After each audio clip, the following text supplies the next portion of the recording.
All right, man, let's do this. So I'm back here ready to break my hiatus, and not like the pot pods I've been doing just here and there. No, we're back. We're back from hiatus, man. We got a lot to talk about today. The crazy thing is, I was planning to pod today or tomorrow, and was planning out just your normal typical podcast, a couple of hot topics that I wanted to talk about, provide some insight on, a little bit of sports that I wanted to get into. I really wanted to lean into a sports show. I was like, man, I haven't done a real sports show in a while. But then we decided to take the Capitol. Yes, we did. The blue wave is a-coming. And before it even got there, the red wave came to tear down the Capitol building itself and tried to tear down our democracy. But before I get into that, hey, it's the big baby. And I'm back from hiatus. Like, I'm back. I'm like, baked. Like, nah, I'm for real. I'm here. We ready to talk, man. Look here, I got on my Morehouse gear because, again, I was here to celebrate an esteemed alum from a great college, Morehouse College, great place. Oh, over there in the West End, Westview Drive, baby. I came over here to talk about what Reverend Raphael Warnock did, making history, becoming the first Black senator from the state of Georgia, showing these people how Georgia used to be booling and now we cripping over here. You know what I'm saying? Because we went from a red state to a blue state, and I really wanted to get into the dynamics that allowed this to happen. Stacey Abrams and the great work she did getting people the ability to vote.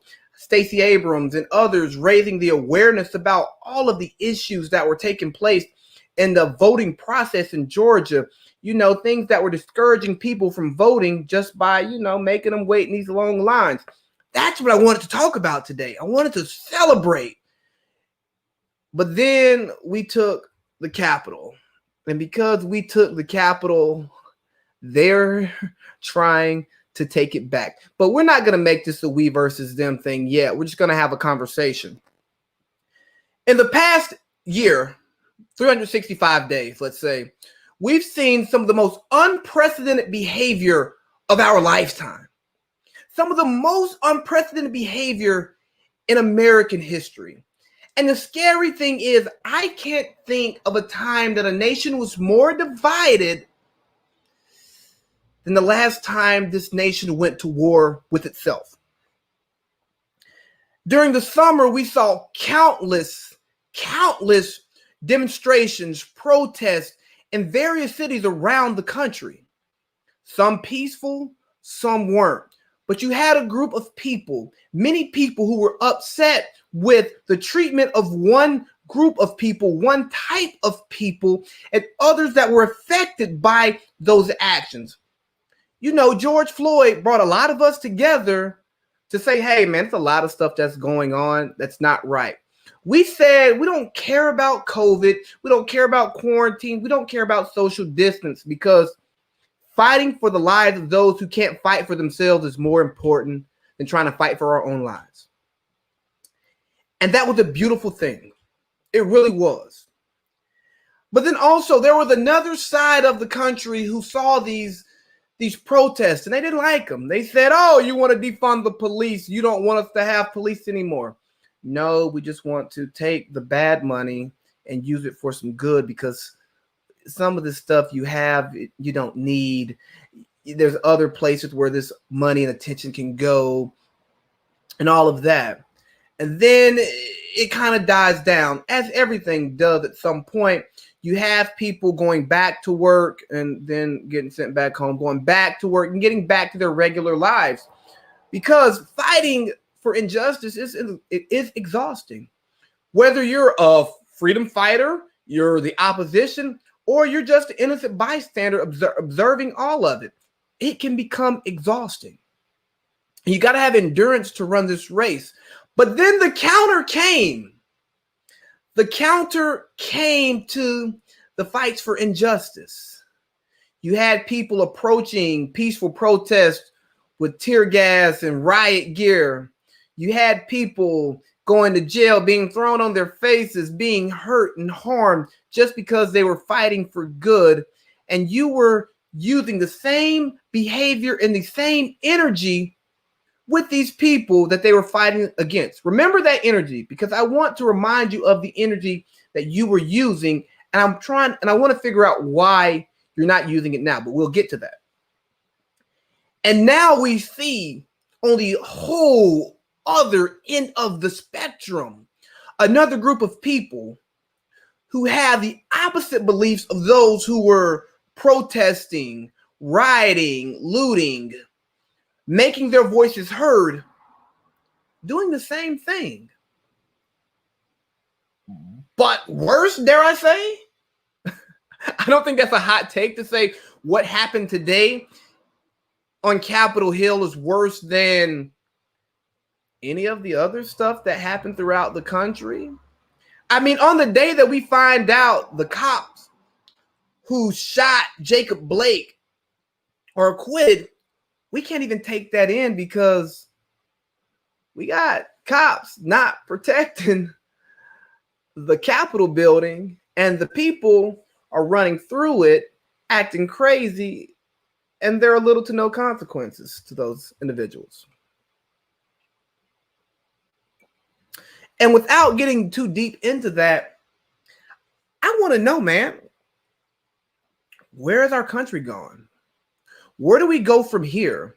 What happened to this democracy?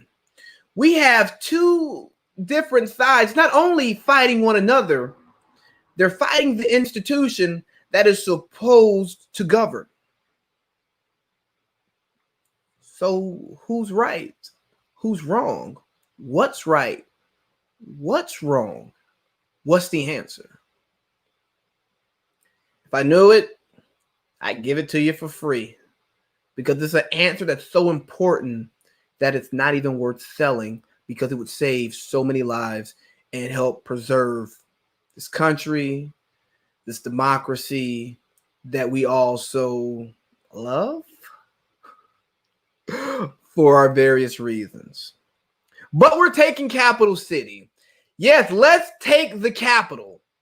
I titled this podcast, Let's Take the Capitol, because I was hyped up for the blue wave. In my lifetime, I've gotten to see a red wave. I've gotten to see a mix of blue and red. And now I'm getting to see a blue wave. And I was just, wondering what changes we would see. Because oftentimes, the blue side says we would do this, but, we don't have the majority here. They got a majority, Mitch McConnell, they got the president, and we can't get all of our legislation passed. Well, now you at least got 2 years of it. What can be done? I was going to come here and say, congratulations, Raphael Warnock. Congratulations, Jon Ossoff. Okay, you've won. Now let's work. What are you going to do? I was going to say, hey, congratulations, President-elect Biden, Vice President-elect Harris. You've got it. You've made it. Now, what are you going to do? And I can't even talk about that now because, hell, are we going to even make it to Inauguration Day? We're going to take Capital City. Man, and I'm so happy to see what my state has become, because I used to be very, very, very apathetic about voting, very cynical about participating in the national political process in Georgia, because I'm like, why? We're red. And nothing's going to change that red wave that we have in our state. We are red Georgia through and through. But then Georgia made a switch. They set tripping now, I didn't even know you could grow up with a red flag in your pocket and go to a blue. I thought stuff like that would get you off to beat up or or not respected, People wouldn't respect that out of you. But apparently Georgia has flipped the switch. And it's beautiful to see, just because it lets you know that nothing is impossible. anything is possible, but it also makes me question how many other states are different politically than what their populace is, right?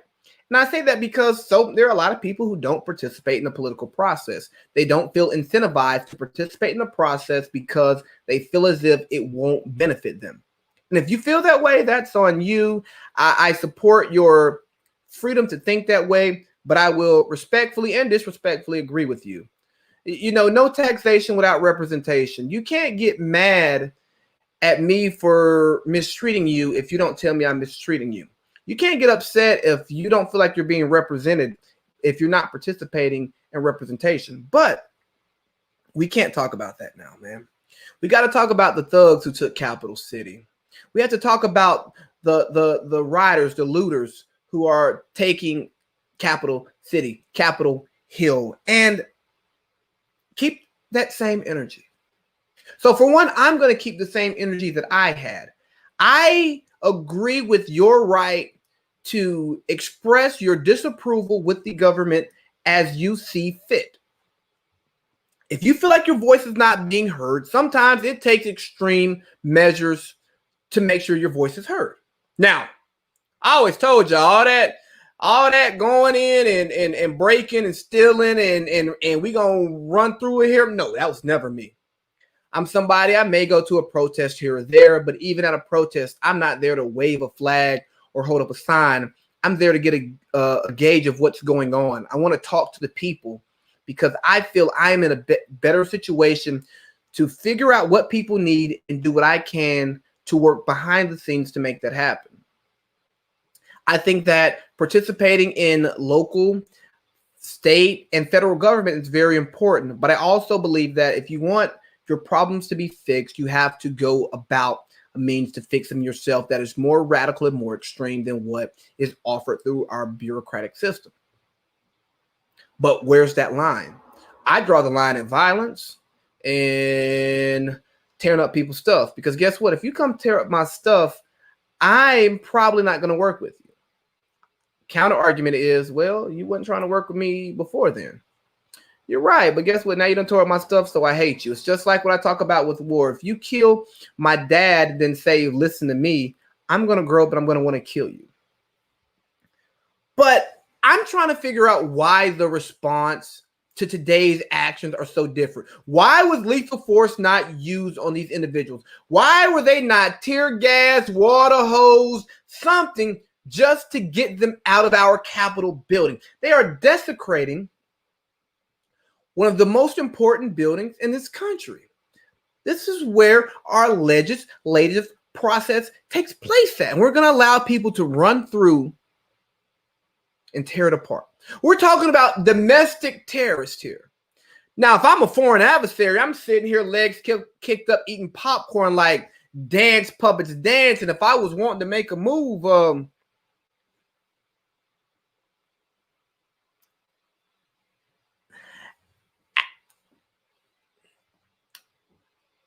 so where do we go from here, America?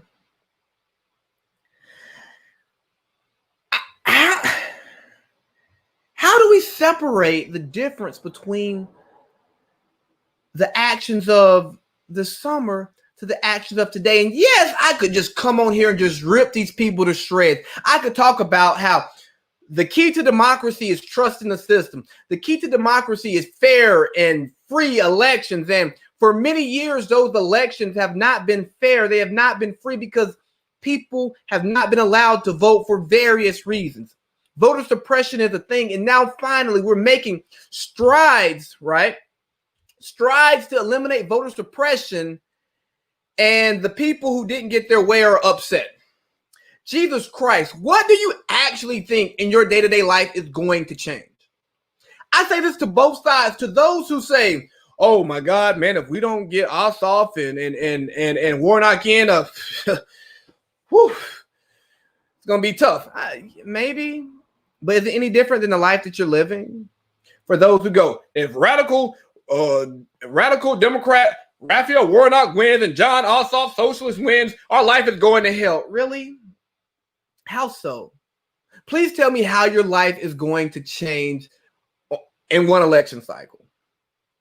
Year after year after year, election cycle after election cycle, they tell us it's the most important election. And yesterday, was by far the most important election of everyone's life. Why? Because it was the most recent one. But just think about your lives. I don't care if you're 5, 50, or 150. Just think about your lives. Think about what has drastically changed in your life in one election cycle. Do things change? Yes.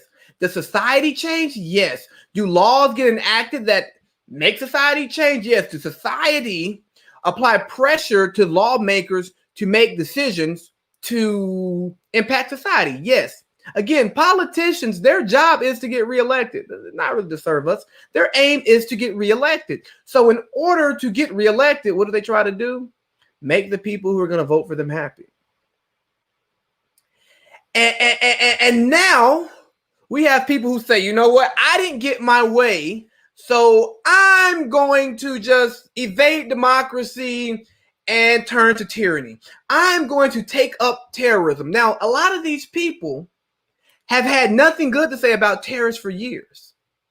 Oh, those damn terrorists from the Middle East, they're going to hear, well, these people, they're crossing our borders, they're going to take our jobs, and the government's going to take our guns. What? What are you talking about? Are you that much of a child? Are you that petulant that if you don't get your way, you just say, you know what, this whole system is flawed, let's rip it up? Maybe the system is flawed and maybe the system needs to be ripped up. But guess what? There have been people who've been saying that for years, but because your ideology did not align with theirs, your beliefs did not align with theirs, your priorities did not align with theirs, you said, oh, no, it works. Does it work or does it work for you? That's what I want to ask. That's really, does it work or does it work for you? Because now it's not working for you, so it no longer works. Let's throw it out. One man's trash is another man's treasure. But one man's treasure is another man's trash. However you want to put it, now this treasure for so many years, our democracy is not trash. Because you didn't get your way. The same person who says you can't tell me how to run my business then get mad when a business tells you you can't come in without a mask on. Well, I should be able to wear my mask. Are you that entitled? Now, hear me out. I knew white privilege was a thing. I mean, I know it was a thing, a hell of a thing. I know it gets you the benefit of the doubt and it gets others questioned. But my God, I didn't know that privilege was so damn good that you could just storm the Capitol building and make it out alive. I didn't. And I'm not calling for the death of people, but what I'm calling for is the same damn energy. If you feel threatened by people obviously running through a Capitol building, standing in, taking pictures with statues, waving flags, putting on hats, taking out platforms and microphone stands and sitting in Pelosi's desk, banging the gavel, is that not a threat? That's not only a physical threat to those who are there, it's a threat to this country. And if you don't see that, he'll take these. Put these on. Might help you see. Not even a strong prescription, but I promise you, if you can't see the threat that we have right now, I don't know what it is.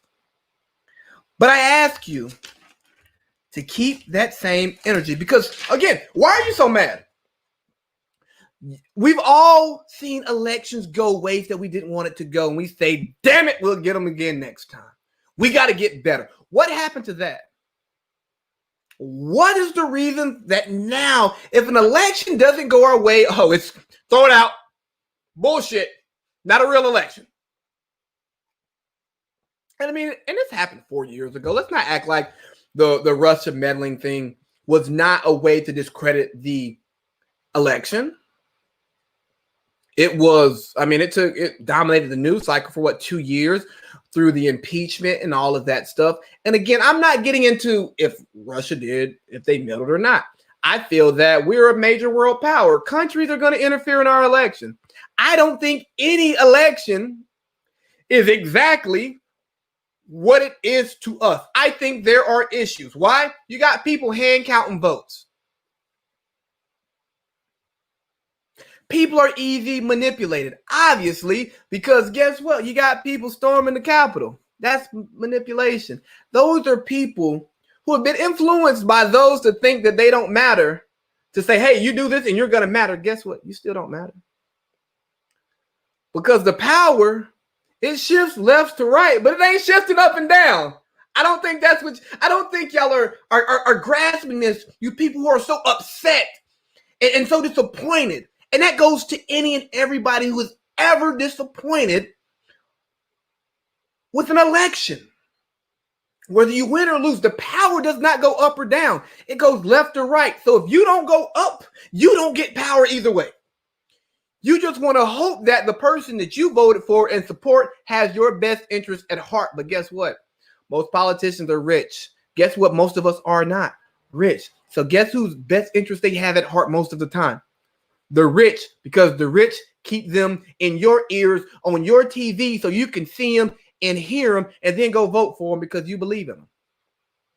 Is that all politicians? No. I believe there are good politicians out here. But look what they're doing to us. They're over here dance puppets, dance. Yes, fight each other. Rock'em sock'em robots. Hungry hippos. They giving us scraps and we just taking all we can get. But we still got nothing. You still hungry. You're still hungry. You're still just fighting each other, punching. Oh, his head pops up. But the real people, the people involved, the people pulling the strings, the puppet master, Geppetto was fine. Pinocchio knows just all the way through the door. But Geppetto, he's unbothered. Who gives a damn if Pinocchio lies? That don't affect Geppetto. You understand what I'm saying? So what we have to do is we have to find the source of the problem, the root of the problem. Yes, we have issues with one another. Yes, we're going to disagree with each other. I disagree with my mom, my girlfriend, my best friend, my boss, my uncle, my aunt, the man walking down the street when he pulled his dog one way and I pull my dog the other way. I don't want to get off the sidewalk. I disagree with people every day. But that doesn't mean that I've lost hope in humanity. It does not mean I've lost hope in order. It does not mean I've lost hope in, I don't know, these systems. So, excuse me. We have to get to the root of the problem and we have to attack the problem. And we can no longer be puppets in this great game that we call politics. Next topic. Man, it's 2020. So what? Excuse me, it's 2021. So what? Who cares? I am so tired of people saying, oh, it's 2021. It's going to be a new year. We're going to do what we're going to do. And I go, you sure about that? Like, I don't understand why you think when the calendar changes, the world's going to change with the calendar. Bro, it's just another day. I don't understand why you want to wait till the calendar changes to change your life. Guess what? If you want to change your life, change it yesterday. Change it today, change it tomorrow. I don't care, but don't wait till January 1st to change it. Was 2020 a rough year? Absolutely. But does 2021 mean that those things are going to go away? I don't think COVID died when the calendar changed over. What I think was people continued to die from COVID and we're in a new year. I don't think civil unrest died when the calendar changed over. I think civil unrest is continuing in our country today. And I challenge you all to not wait for the year or even care about the year, bro. It's just another day. It's just another day. Make the changes in your life when they're necessary. And I just want you to not give up your New Year's resolution, but give up on New Year's resolutions. Your New Year's resolution should be to give up New Year's resolutions forever and make resolutions as you see fit. Because the idea that a global pandemic is going to go away, people not having money, people not having jobs, people not being able to go to work, people not being able to pay their bills is going to change just because the year is over is ignorant. And we shouldn't think that way. We shouldn't limit our brains to think that way. We should change our lives when it's time to change our lives, when the timing is right for us. You know, he may not come when you want him, but he'll be there right on time. He's the on-time God. So when God wants you to change your life, I promise you, he's not waiting to the beginning of the new year. God wants to show you something. I promise you, he's not waiting to the beginning of the new year.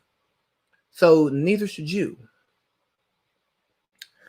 Yeah, but that's enough serious topics now. Time for me to work on my demo tape. I'm going to talk a little bit of sports because obviously I love sports. I freaking love sports, and I want to do a sports show at some point on someone's radio station. So let me get these sports takes going, man. What I'm doing, NBA first. Let's go, man. Steph Curry is balling. I don't think that the Warriors are going to make the playoffs. Personally, I think that Steph Curry is Aquaman and Draymond and Clay are the ocean and the fish. Okay. Hear me out.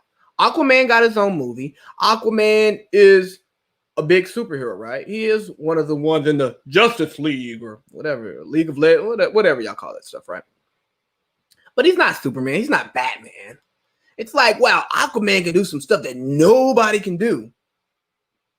But he can only do it in the ocean. And Steph does some great things that nobody can do, but he can only do it when his situation is right. He can't dictate the terms in which he's going to dominate. He can only dominate when he's in the ocean, when he's pulling up, shooting like water. And this idea that he thinks that people, he's like, I felt disrespected, Jordan me. Bro, nobody said you were a bum. Whoever said Steph Curry was a bum? You show me somebody that said Steph Curry is a bum and I'll show you an idiot. Now, am I a fan of Steph Curry? No, I think he's a cornball. Total cornball. Am I a fan of cornball athletes? Absolutely not. Russell Wilson, can't stand him. Great talent. Why? He's a cornball. But then you got Steph here who's making up these false enemies. And good on you, Steph. If that makes you play better, then you have at it. You keep it up. Because I support you-ish. But the idea that Steph is bad is wrong. But to think that Steph is Mount Rushmore type player, and I'm not accusing any of you of putting Steph on Mount Rushmore because I know you all are smarter than that. You would never put Steph on Mount Rushmore. But, you know, have your fun. Do what you do, Steph. Keep making keep finding enemies to make you better. But look, you're great. You're amazing. And people who don't think that Steph is great and amazing don't know basketball. They don't watch the game. I get he may be the most disrespected superstar in sports. Well, if they're out there on the court with him and they see something and then you report something and they're not seeing what you report, I'm going to err on the side of the people who are out there grinding with him or grinding against him. I think he's a generational talent. I think he's changed the game. But the problem is the change that he's made to the game is ruining the youth game. Why? Because youth want to play like their favorite player. The thing about Steph's game is it's a game that requires so much hard work and diligence, man. A lot of these kids are trying to shoot from 30. They don't understand that you got to be able to shoot from 3, then 5, then 7, shoot a free throw, shoot a 3 right at the line. And you have to continue working your game. You got to work your handle. But if you don't practice, you don't put in the time in the gym the way Steph does, you can never be Steph. And you shouldn't try to be like Steph if you're not going to put that work in, because that's disrespectful to Steph, because he busts his ass for what he does. He shoots and shoots and shoots. He practices these circuit shots religiously, and that's why he can make them on a consistent basis. And that's what deserves respect. His work ethic and his ability to change the game is one like no other. Like, it's crazy to see what basketball was when I was a young kid watching to now what it is as an adult.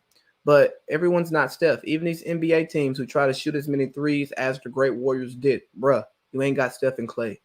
You damn sure ain't got Steph, Clay, and KD. So don't try to play like Steph, Clay, and KD because you and your players aren't putting in the work. So for you young kids out there, hey, if you can't shoot like Steph, don't shoot like Steph. When you can shoot like Steph, then you shoot like Steph. Another thing I want to talk about is Becky Hammon. I thought it was pretty dope that she became the first woman to coach a game.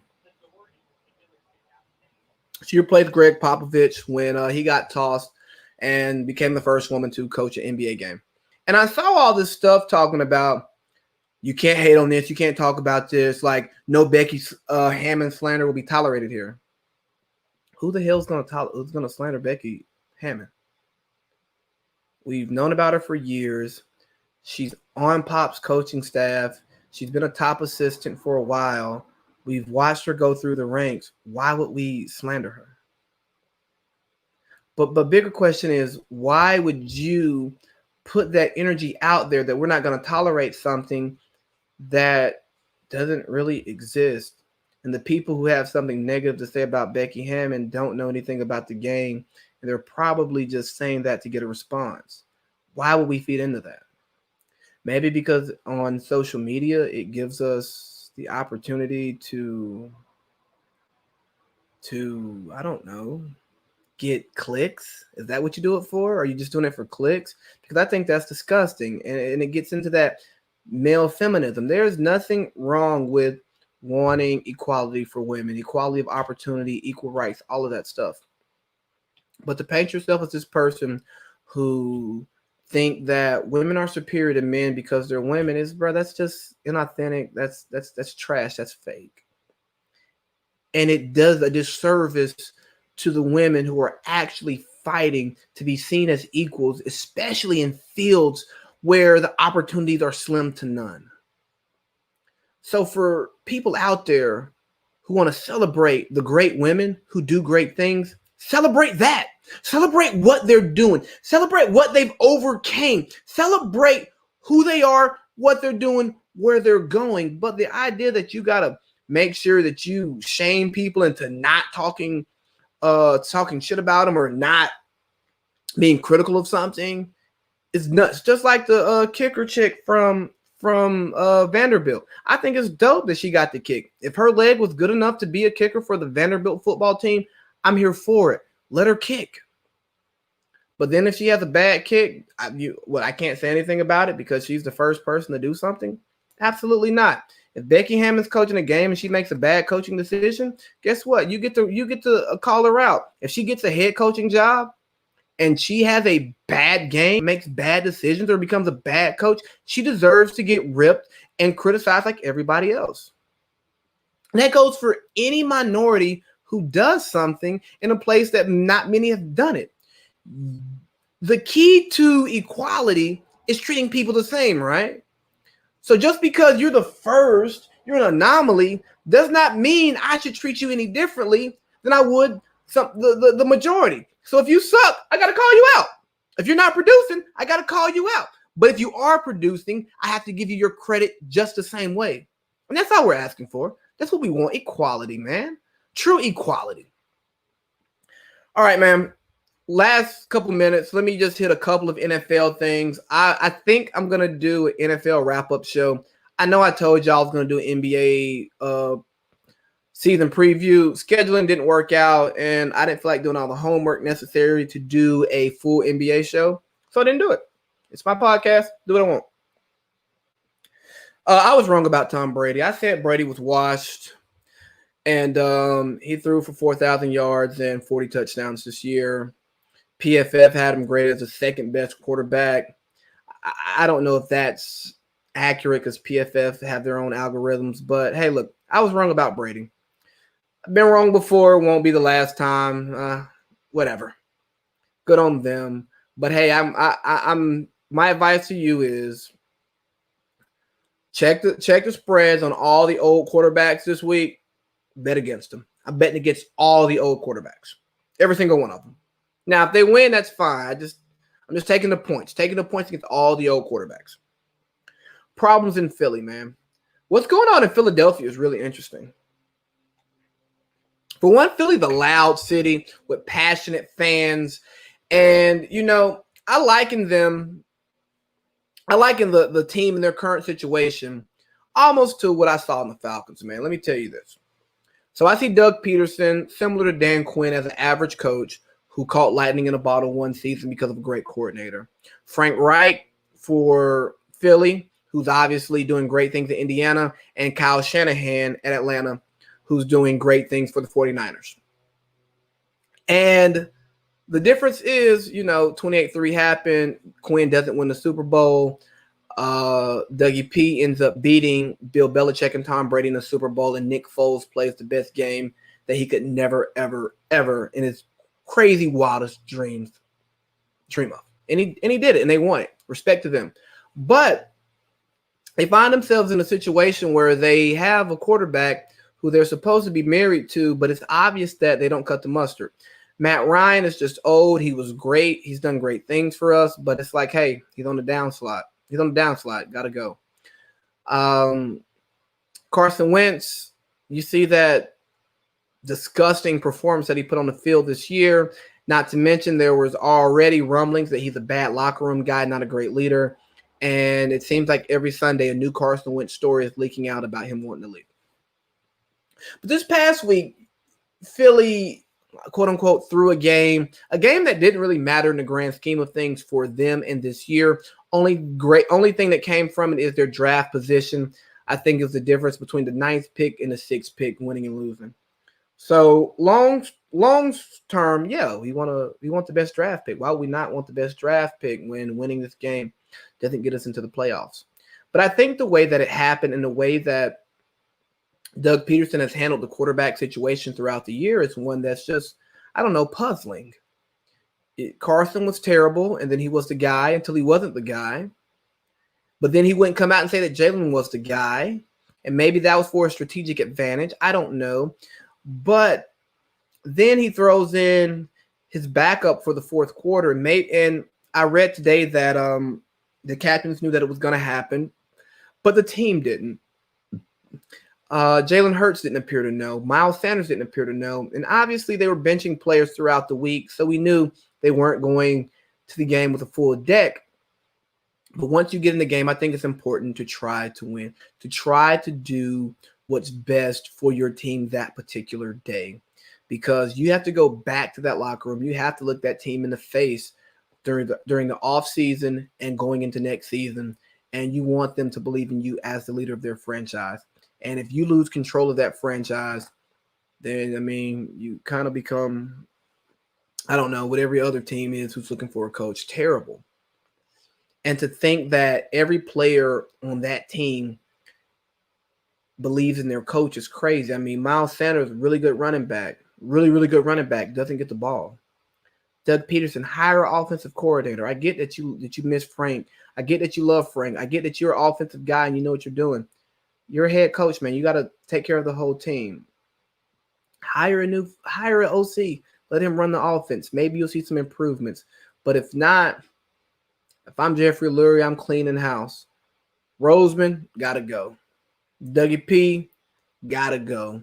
Because outside of the Super Bowl season, they've been average at best. Since the Super Bowl season, they're a below 500 team. Yes, there's been injuries, but when you constantly have cluster injuries, man, that becomes a you problem and not a player problem. It's like, what are y'all doing every year that everyone's getting hurt?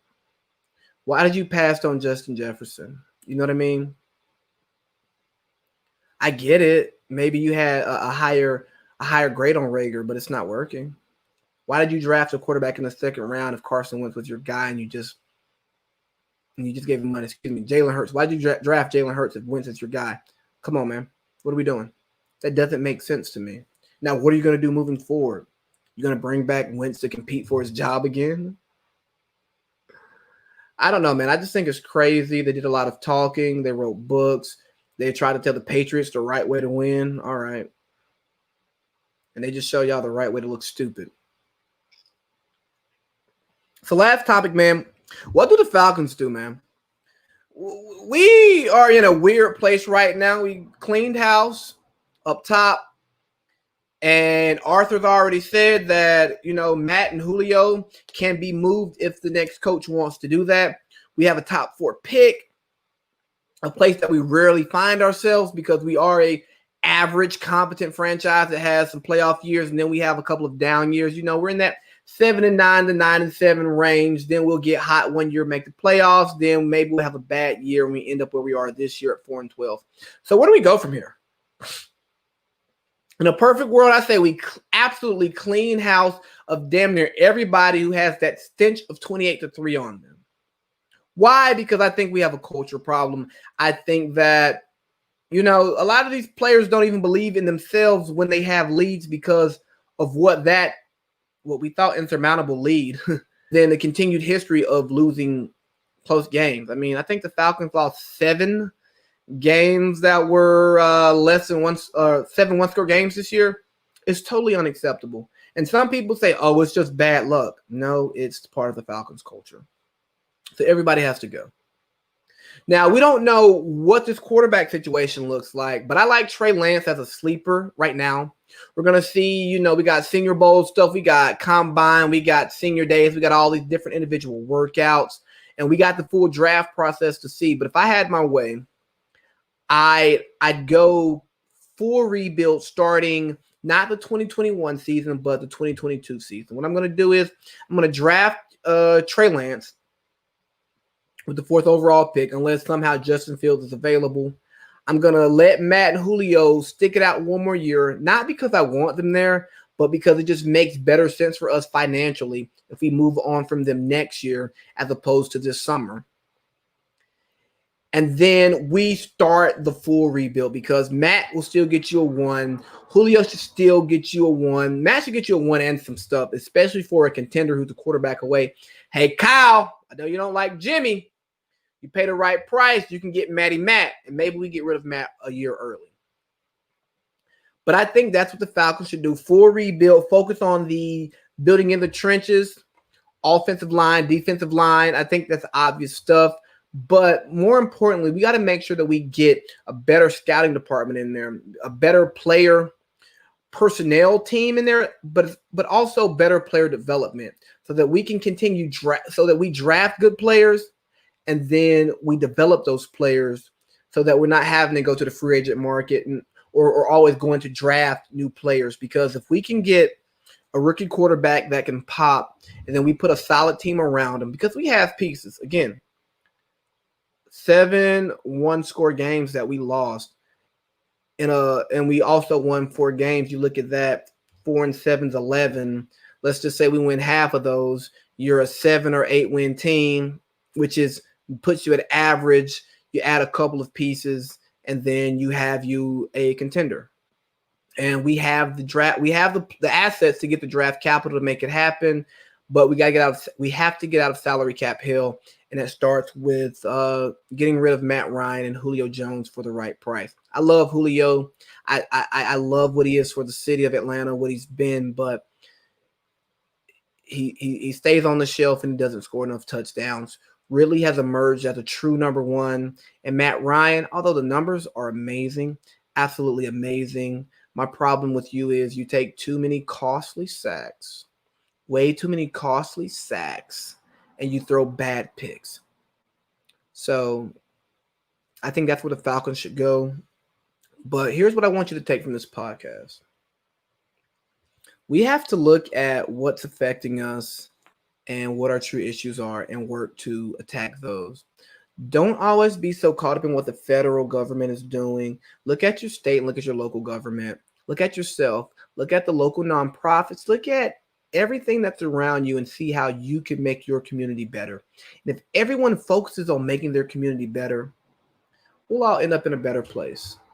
We really will. I don't think we're as far away as we think we are. We just don't converse anymore. We don't talk to each other. So I don't really know what you feel. I just know that I just hear you regurgitate what it is that you take in. And I regurgitate. Well, I'm not going to say that. I analyze, listen to a lot of different things and form my own opinions. But a lot of us don't do that. A lot of us don't have time to do that. So we look at the people that we trust and we go with what they say. But we have to question everything, man. Question everything. Even those you trust, question what they say. And then, we can move forward from there. And hopefully we can find a common ground so that we can just get our country back, because it is the United States of America, the land of the free, home of the brave, right? So the free, the brave, the people, we the people have to ensure that we have our country and our country has us. Big baby. Ah.